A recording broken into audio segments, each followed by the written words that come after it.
하나님 말씀 함께 보겠습니다. 함께 보실 하나님 말씀은 시편 44편 1절에서 26절입니다. 시편 44편 1절에서 26절 찾으신 줄 알고 제가 봉독하도록 하겠습니다. 하나님이여, 주께서 우리 조상들의 날 곧 옛날에 행하신 일을 그들이 우리에게 일러주매 우리가 우리 귀로 들었나이다. 주께서 주의 손으로 뭇 백성을 내쫓으시고 우리 조상들을 이 땅에 뿌리박게 하시며 주께서 다른 민족들은 고달프게 하시고 우리 조상들은 번성하게 하셨나이다.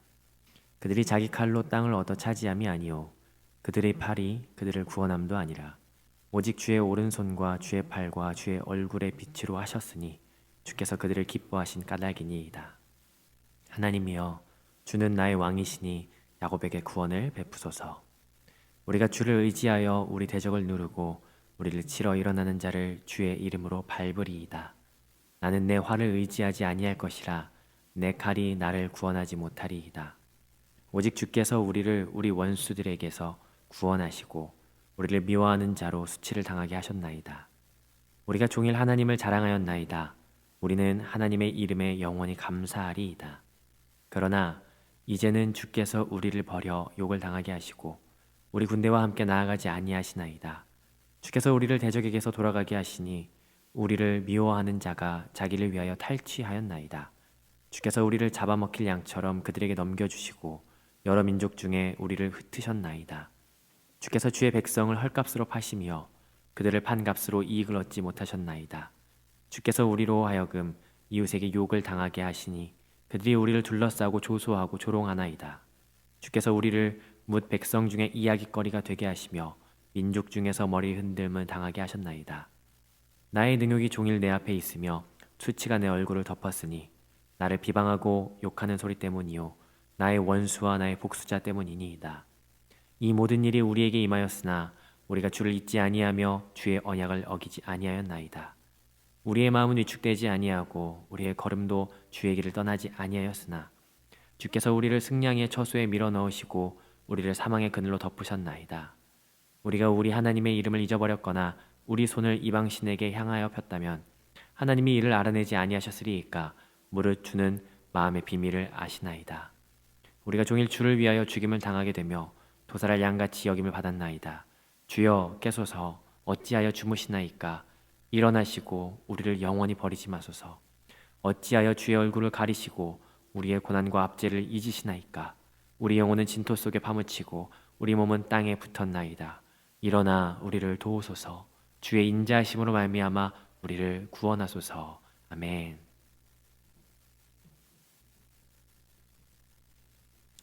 우리가 기도할 때 기도의 응답에 대해서 가장 힘겨울 때는 그 기도의 응답이 예스냐 노냐가 아닙니다. 정말 힘든 것은 그 기도의 응답이 지연될 때 가장 힘이 들죠. 하나님의 침묵, 그 이유와 의미를 알기 어려운 하나님의 침묵이지 않을까 싶습니다. 2020년 지금 우리가 겪는 이 전염병을 두고 참 많이 기도했을 겁니다. 마치 시편 42편의 시인이 고백하는 것처럼 예배하지 못하는 그 타는 듯한 목마름을 가진 심정으로 많이 기도했을 것이고 또 이 전염병으로 인한 어려움, 또 여러 가지 제목으로 기도했을 겁니다. 사실 우리만 이런 기도를 했을까요? 아니죠. 아마 전 세계적으로 이러한 기도가 얼마나 많이 하나님께 올려졌을지 알 수는 없지만 그러나 그럼에도 정말 우리를 힘들게 하는 것은 이 상황이 1년 넘도록 여전히 버거운 상황들을 보내고 있다는 점에서 하나님의 침묵이 우리를 가장 힘들게 하는 것이지 않나 생각합니다. 여러분, 하나님께서 침묵하실 때 여러분은 어떻게 하십니까? 오늘 이 본문을 통해서 하나님의 침묵에 대해서 우리는 어떻게 해야 하는지를 살펴볼 수 있을 것 같습니다.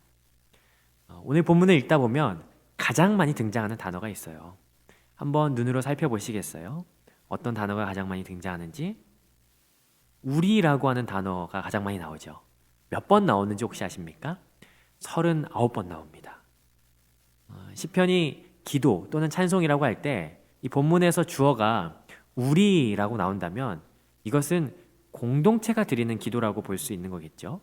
물론 중간중간에 4절, 6절, 9절, 15, 16절에서 나라고 하는 1인칭 주어도 발견됩니다. 그러나 이 나와 우리가 반복돼서 이렇게 전환되는 것은요. 우리가 교동문 혹시 연상해 보시면 좋을 것 같아요. 공동체가 한 공간에서 함께 기도하거나 찬양할 때 인도자와 회중이 이렇게 번갈아 가면서 선포하고 기도하는 이런 형식. 그러니까 이런 형식이 오늘 이 44편의 형태인 거죠. 그러니까 이 44편은 한 공동체가 함께 이렇게 기도하는 시라고 볼 수 있을 것 같습니다. 이런 공동체적인 탄식시는 시편에 총 11편이 등장을 하거든요. 그 중에 하나가 오늘 이 44편입니다. 공동체가 함께 기도한다. 이 공동체가 함께 기도할 때 유익이 있죠. 물론 개인이 은밀하게 혼자서 골방에서 기도할 때도 유익합니다. 그러나 공동체가 우리가 처한 상황과 또 공통의 기도 제목들을 두고 같이 함께 기도하는 것은 교회의 공동체가 누리는 유익 중에 하나인 것이 분명하죠. 이건 우리가 너무나도 잘 알고 있는 사실입니다. 오늘 본문은 공동체가 당한 고통, 절망, 특별히 이유를 알 수 없는 그런 고통 가운데 빠져 있는 상황에서 기도하는 것을 보게 됩니다. 오늘 2020년의 마지막 날을 같이 함께 보내게 돼요. 이 마지막 날 시편 묵상으로 마무리하면서 어쩌면 오늘 하루에 우리 입술 가운데 어떤 기도를 드려야 할지가 이 시편 가운데 있지 않을까 생각을 해보게 됩니다. 기나긴 이 전염병의 시기에 하나님께서 마치 이 길을 침묵하시는 것 같은 이 시점에서 1년을 마무리하는 이 시간에 우리가 공동체로서 다 함께 드려야 될 기도의 제목이 무엇인지 본문을 통해서 한번 살펴보도록 하겠습니다. 오늘 본문은 총 4개의 단락으로 구분을 지을 수 있을 것 같아요. 먼저 1절부터 8절까지를 한 단락으로 삼아서요. 이 내용은 과거의 하나님을 기억하면서 감사하는 내용이 담겨 있고요. 두 번째 단락은 9절부터 16절까지 과거가 있었다면 현재 상황에 대해서 하나님 앞에 토로하는 내용이 등장합니다. 그리고 세 번째 단락인 17절부터 22절까지는요. 현재 이러한 어려움 속에서도 이러한 상황 가운데 시인이 어떠한 자세를 취하는지 그 자세가 등장하고요. 23절부터 26절까지 마지막 단락은요. 그래서 이 모든 것을 통해서 간구하는 공동체의 어떤 기도가 담겨 있는 것으로 볼 수 있게 됩니다. 먼저 양해의 말씀을 먼저 드리자면 우리는 온라인으로 새벽 예배를 진행하고 있어요. 그래서 오늘 말씀을 준비하다 보니까 고민이 좀 되더라고요. 왜냐하면 새벽 예배이기 때문에 정해진 시간 안에 끝내야 되는데 그럼에도 불구하고 이 본문을 좀 자세히 살펴보면 좋을 것 같다라고 하는 생각이 들었어요. 그래서 이 올리는 유튜브의 힘을 좀 빌려보기로 저 혼자 결정했습니다. 유튜브에는 챕터를 분할할 수 있는 기능이 있거든요. 제가 이 챕터를 서론, 본론, 결론으로 나눠드릴게요.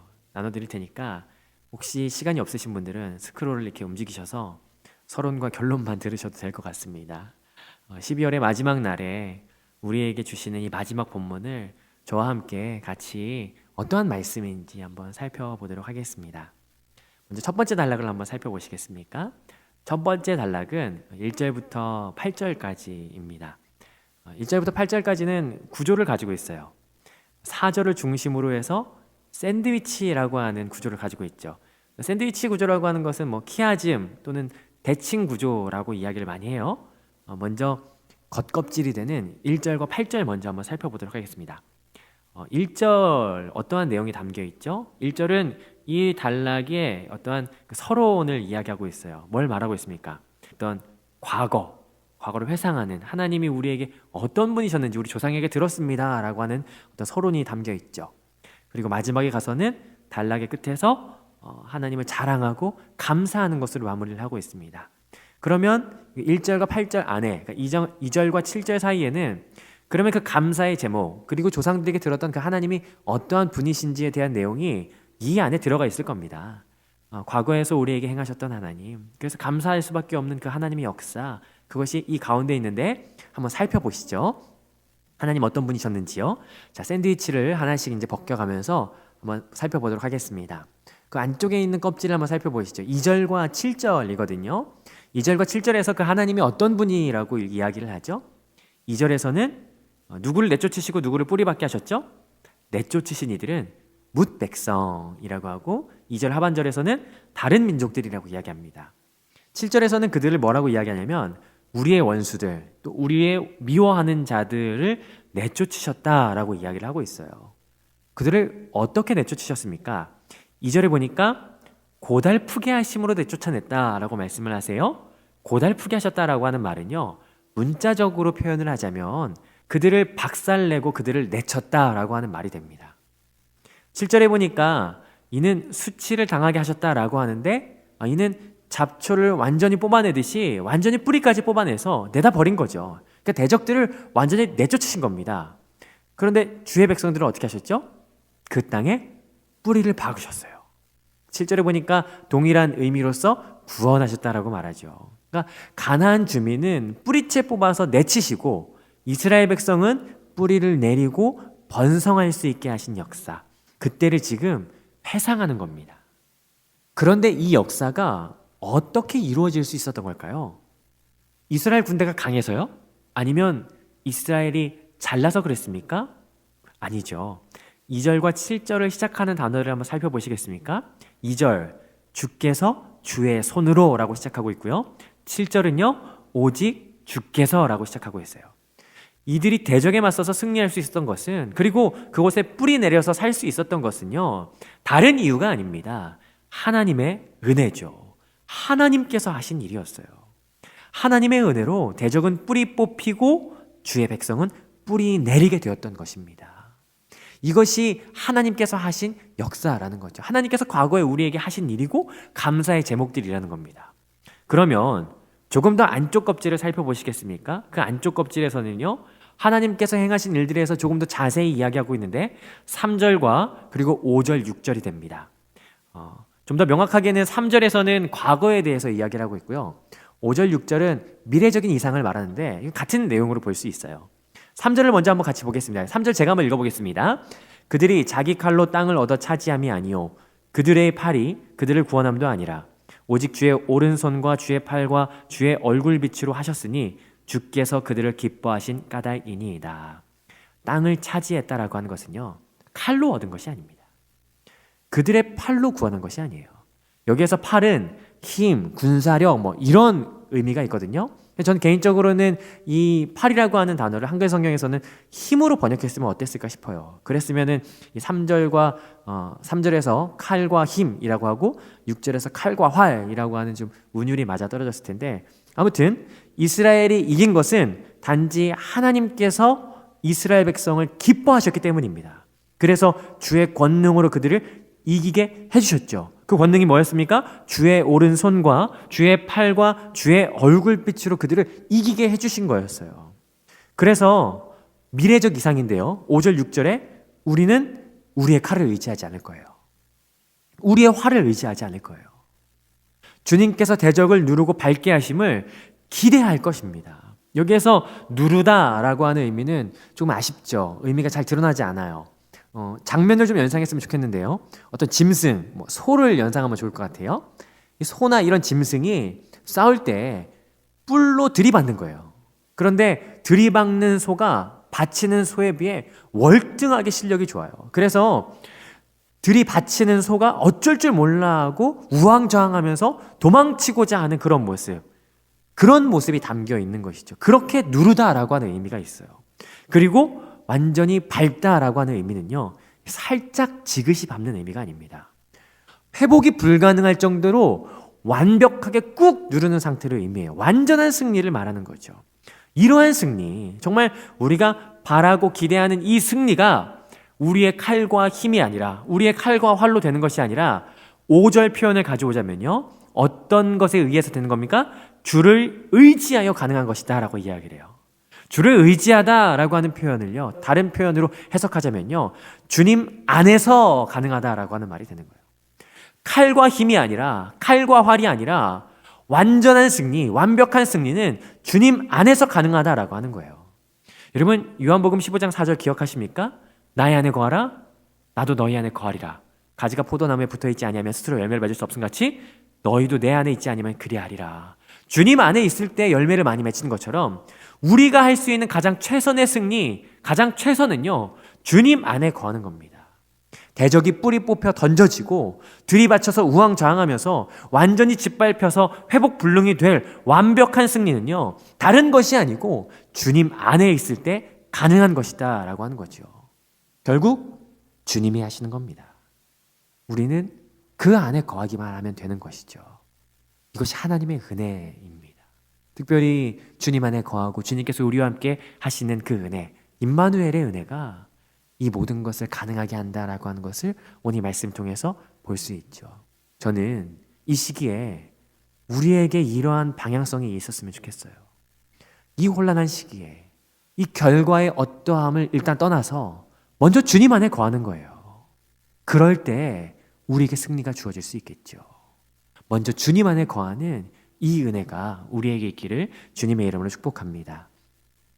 그래서요, 결국 이것을 통해서 시인이 정말 원하는 게 뭘까요?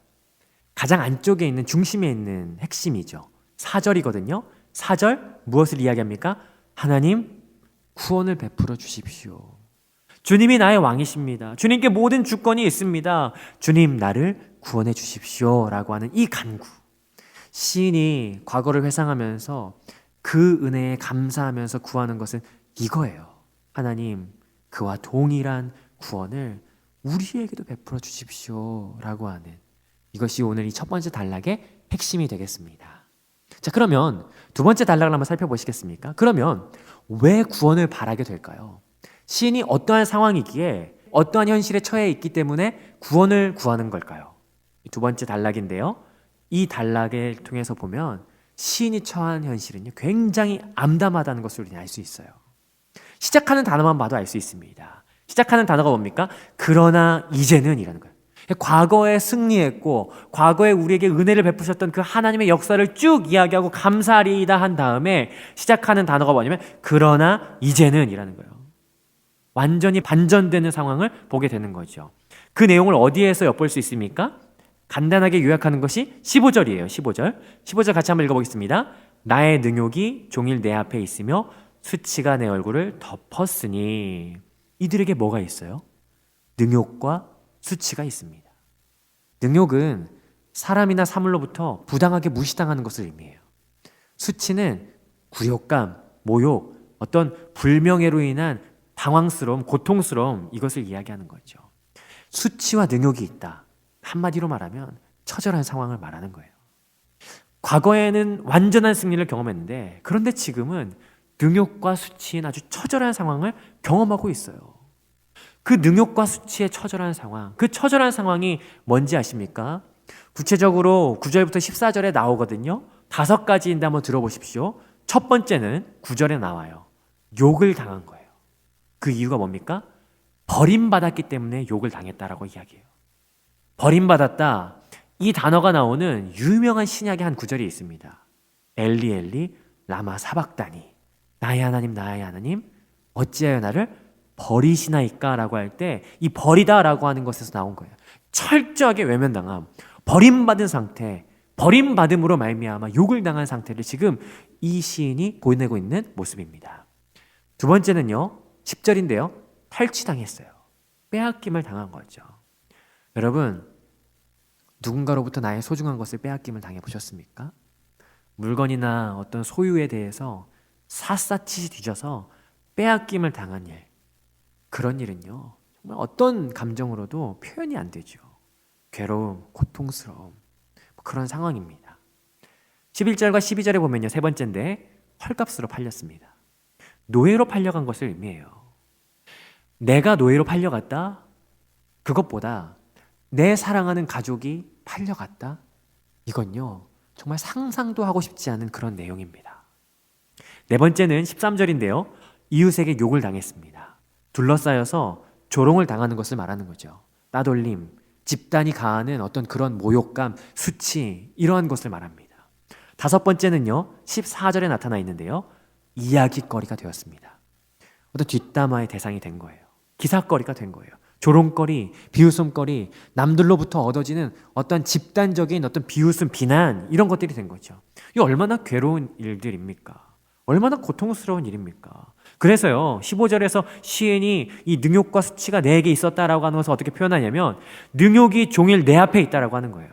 내 앞에 있다라고 하는 것은 표현을 하자면 내가 마주보고 있다라고 표현할 수 있어요. 그러니까 내가 지금 거울로 보는 것처럼 마주하고 있는 거예요. 눈을 감아도 보이고 내가 잠을 잘 때에도 보이는 듯한 그런 능욕이 내 앞에 있는 것처럼 늘 나와 따라다니는 거예요. 얼마나 괴로운 상황입니까? 그리고 또 뭐라고 표현합니까? 수치가 내 얼굴을 덮었다라고 합니다. 이 덮다라고 하는 것은 다른 표현으로 의하면 껍질이라는 표현이에요. 그러니까 남들이 나를 볼 때 가장 먼저 보이는 껍질, 가장 먼저 보이는 상태가 이 수치스러운 상태라는 거예요. 그러니까 사람들이 나를 볼 때마다 가장 먼저 보이고 그에 대해서 가장 먼저 말할 수밖에 없는 것이 이 사람이 처한 수치, 이러한 상태를 지금 사람이 살고 있다라고 하는 거예요. 얼마나 괴로운 상황입니까? 얼마나 괴로운 상황이에요. 그런데 더욱 절망적인 것은 무엇입니까? 9절부터 14절까지 보니까요, 좀 이상한 부분이 등장해요. 이 모든 것이요, 나로 인해서 생겨진 문제가 아니라는 거예요. 그러면 누구 때문에 만들어진 문제입니까? 오늘 시인은 이야기하죠. 모든 그 구절 가운데 주님이 그렇게 하셨다라고 하는 거예요. 주님이. 아니, 어떻게 주님께서 그러실 수 있습니까? 하나님이 악의적으로 우리에게 악을 행하시는 그런 분이십니까? 아니요, 결코 그렇지 않으세요. 하나님은 사랑이시고 하나님은 선한 분이세요. 인자와 자비가 한이 없으신 분이세요. 그러나 시인이 이렇게 말하는 거예요. 하나님이 이렇게 하셨어요. 하나님이 날 수치스럽게 하셨고 나를 버리셨습니다 라고 이야기하는 거예요. 왜 그럴까요? 왜요? 시인이 이렇게 말하는 이유가 있죠. 그건 뭐냐면 아무리 생각해도 이런 능욕과 수치를 당할 만한 이유를 찾지 못했기 때문이에요. 부당해요. 알 수가 없어요. 그래서 내린 결론이 하나님이 이렇게 되도록 내버려 두신 것밖에는 설명할 길이 없기 때문에 이렇게 표현한 겁니다. 여러분, 이런 일을 경험해 본 적이 있으십니까? 처음에 코로나 시기였을 때는요, 우리 정말 회개 많이 했어요. 어쩌면 이게 우리의 죄 때문인 것 같고 사실 그게 맞는 것 같죠. 그래서 우리 참 회개 많이 했죠. 그런데 요즘 어떠십니까? 요즘에는 우리 이것을 하나님이 허락하셨다 또는 하나님이 내버려 두셨다라고 밖에 설명이 안 되죠.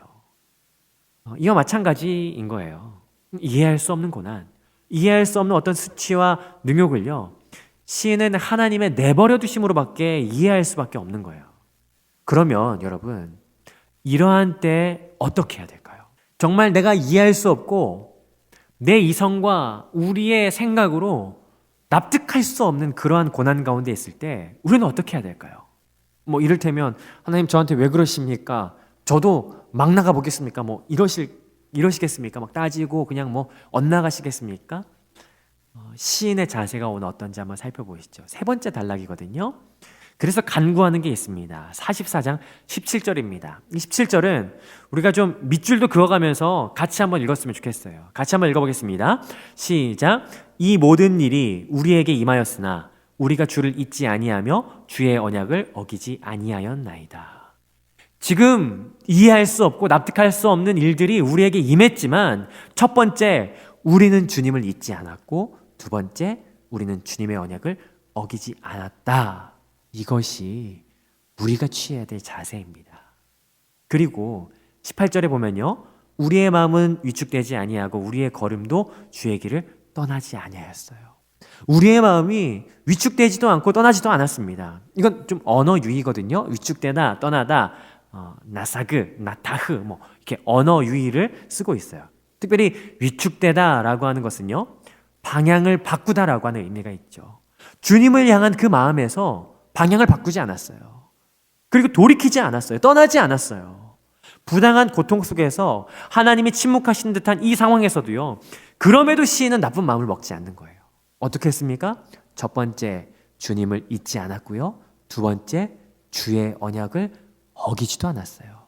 그리고 18절이 세 번째죠. 그리고 그 길에서 떠나지 않았습니다. 오늘 우리가 함께 붙들어야 하고 취해야 될 마음이 저는 이 말씀이라고 생각해요. 비록 19절인데요, 하나님이 우리를 승냥이 처소에 넣으신다 하더라도, 사망의 그늘로 덮으셔도, 여기 승냥이라고 하면 뭐 자칼, 여우를 의미하는데 히브리어로는요 탄닌이라고 하거든요. 이거의 기본형은 바다 괴물을 의미해요. 바닷속에 사는 괴물, 혼돈의 바다에 사는 그 거대한 괴물. 이게 오히려 이 상황을 더 잘 표현하는데 더 극적인 표현 방법이 될 것 같아요. 이 상황이 혼돈스럽고 그 바다에 있는 괴물 속에 내가 처박혀 있다 할지라도, 사망의 그늘이 우리를 덮는다 할지라도요, 20절, 우리는 하나님의 이름을 잊어버리거나 더욱이 다른 신들에게 도움을 구하지 않았다라고 하는 거예요. 여러분, 그 찬양 기억나십니까? 부르신 곳에서 나는 예배하네, 어떤 상황에도 나는 예배하네. 상황이 어떠하든, 처절하든, 절망이 나를 뒤덮는다 할지라도, 아니 역대 왕들은 그때마다 이방신들을 따랐지만 나는 절대 그러지 않을 것이야, 나는 도리어 하나님의 이름을 붙들 것이야 라고 하는 것, 그리고 더 나아가서 하나님이 그거 더 잘 아시지 않습니까? 라고 하는 그 시인의 고백, 그 고백이요, 우리의 고백이 되기를 바라는 것이에요. 만약에 20절부터 21절에 이야기하죠. 하나님, 만약에 그랬으면요, 하나님이 더 잘 아시지 않습니까? 하나님 모든 것을 감찰하는 분이시지 않습니까? 라고 고백하는 것, 이 시인의 고백이요, 참 귀하다라는 생각을 하게 됩니다. 상황과 환경에 얽매이지 않는 이 고백, 주님을 바라보는 이 확고한 마음, 그 마음을요, 우리가 좀 같이 함께 품고 같이 붙들고 나아갔으면 좋겠습니다. 그랬기 때문에 시인이 이 마지막 단락처럼 구할 수 있는 것이죠. 마지막 단락 23절인데요. 같이 한번 읽어보겠습니다. 시작. 주여 깨소서, 어찌하여 주무시나이까? 일어나시고 우리를 영원히 버리지 마소서. 하나님 깨십시오, 하나님 주무지 마세요 라고 하는 이 고백은요, 아무나 할 수 있는 고백이 아닙니다. 제가 애들하고 이제 놀다가 힘들어서 누워서 이제 자는 척 하면요, 애들이 막 제 눈꺼풀을 막 올리면서 아빠 안 자지? 아빠 안 자. 나랑 놀자 막 이래요. 아빠 내 목소리를 들어 어서, 막 이렇게 이야기하죠. 이걸 제가 우리 청년들하고 같이 할 수 있겠습니까? 아니요. 저희 아이들하고만 할 수 있는 거예요. 친밀한 관계. 이 안에서만 가능한 일이죠. 그런데요, 여러분, 여기에 아이러니가 있어요. 하나님이 주무시나요? 시편 121편 4절에 보면요, 이스라엘을 지키시는 이는 어떻게도 아니하시고 졸지도 아니하시고 주무시지도 아니하리로다. 하나님은 졸지도 주무시지도 않으세요. 그런데 오늘 이 시인이 굉장히 시적인 표현을 쓰는 거예요. 지연되는 응답. 하나님의 침묵에 이 시인은 하나님께서 어떻게 하신다고 보냐면 주무신다라고 보는 거예요. 시인이 굉장히 절박하는 거예요. 때로는 너무나도 지연되고 응답이 미뤄지는 그 상황 가운데 하나님 침묵하시는 그 가운데 하나님이 안 계신 것처럼, 그러니까 정말 하나님 안 계시다라고 여기진 않지만 하나님 안 계신 거 아니야? 라고 하는 그 생각이 들 정도로 그런 마음이 있을 수가 있죠. 그리고 더 나아가서 어제까지 살펴본 본문을 보면 실제로 그렇게 생각하는 이들로부터 야, 너 기도 응답 안 받아지네, 하나님 안 계신 거 아니야? 야, 하나님 안 계시네 라고 하는 그 남들의 조롱을 듣기도 해요. 그런 말들이 우리의 가슴을 후벼 파놓기도 하죠. 그러나 우리가 그러한 마음들에 의해서 빼앗기지 않았으면 좋겠어요. 사람들이 조롱해요, 비방해요, 하나님 안 계신 것 같다고 해요. 그러나 그럼에도 불구하고 우리의 관심이 하나님께 있어야 하는 것이에요. 우리의 마음이 휩쓸리면 안 되는 것이죠. 오늘 시편 44편을 살펴보면서 기도의 응답이 지연될 때, 부당한 일로 인해서 고통당할 때, 하나님이 침묵하실 때 시인이 어떻게 하는지를 한번 살펴보게 됩니다. 말씀을 정리하며 세 가지 정도만 기억하면 좋을 것 같은데요. 시인이 가장 먼저 했던 것이 무엇이었죠? 하나님께서 행하신 일들을 기억하면서 감사의 태도가 그에게 있었어요. 하나님께서 우리에게 행하신 일들을 기억했듯이 먼저 우리가 받은 복을 세어보는 것이죠. 찬송가 429장 기억하십니까? 세상 모든 풍파 너를 흔들어 약한 마음 낙심하게 될 때 내려주신 주의 복을 세어라, 주의 크신 복을 내가 알리라. 받은 복을 세어 보아라, 크신 복을 내가 알리라. 네. 오늘 2020년을 마무리하면서 저는 저와 여러분의 입술에 원망이 있지 않기를 바라요. 전염병이 창궐하고 많은 이들이 말할 수도 없는, 정말 표현할 수 없는 고통 가운데 있었지만, 그러나 그 가운데서도 지금까지 지키신 하나님께 감사하면서 그 감사의 고백이 우리 가운데 있기를 바라봅니다. 그리고 그 감사의 고백 속에서 우리가 하나님을 다시금 바라보는 시간이 바로 오늘 이 하루가 되었으면 좋겠습니다. 두 번째는요, 이러한 상황 속에서도 주님을 잊지 않고 주의 약속의 말씀을 믿고 신뢰하는 것입니다. 오늘 17절에서 그 말씀이 있었어요. 저는 이 17절 너무너무 중요한 것 같아서 다시 한 번 더 이 17절을 읽어봤으면 좋겠습니다. 17절 같이 한번 선포해 봅니다. 시작. 이 모든 일이 우리에게 임하였으나 우리가 주를 잊지 아니하며 주의 언약을 어기지 아니하였나이다. 아멘. 그리고 세 번째 마지막은요. 응답이 지연되고 하나님의 얼굴을 가리신 것 같더라도 우리는 간구를 멈추면 안 된다는 사실이에요. 시인이 계속해서 간구하는 것처럼, 그리고 이 상한 마음, 낙심한 마음조차도 하나님께 올려드리는 거죠. 그리고 이렇게 기도하는 거예요. 깨소서, 여호와여 깨소서, 어찌하여 주의 얼굴을 가리시나이까. 하나님 일어나 주세요. 그 얼굴빛을 다시 우리를 향해서 비춰주세요. 주의 은혜, 주의 자비를 경험할 수 있도록 하나님 주님의 권능을 우리 가운데 나타내 보여주십시오 라고 그렇게 간구하는 것이죠. 2020년 마지막 날에 우리 이렇게 기도하지 않으시겠습니까? 하나님의 도우심, 주님의 얼굴빛을 우리를 향해 다시 한 번 더 비춰주시기를 간절히 구하는 저와 여러분들이 되었으면 좋겠습니다. 그리고 이러한 고백들이 우리의 삶 가운데 있기를 주님의 이름으로 축복합니다. 아멘. 기도하겠습니다. 하나님, 2020년 한 해 동안 우리를 인도하시고 지켜주셔서 감사를 드립니다. 우리가 이해할 수 없고 우리가 알 수 없는 이러한 상황 가운데 하나님 먼저 우리 입술 가운데 감사의 고백이 있게 하여 주시옵소서. 그리고 또한 우리가 주의 약속을 믿고 주님을 잊지 않고 신뢰하는 마음이 우리의 중심 가운데 있게 하여 주시옵소서. 그래서 우리는 기도를 멈추지 않고 하나님의 얼굴을 구하며 주님의 임재를 갈망할 것입니다. 우리가 간구하고 주의 얼굴을 구할 때 하나님 우리를 향하여 그 영광의 빛을 비추사 이 상황 가운데 우리가 처한 모든 상황 가운데 우리를 선한 길로 인도하여 주시옵소서. 감사드리며 사랑이 많으신 예수 그리스도의 이름으로 간절히 기도하였습니다. 아멘.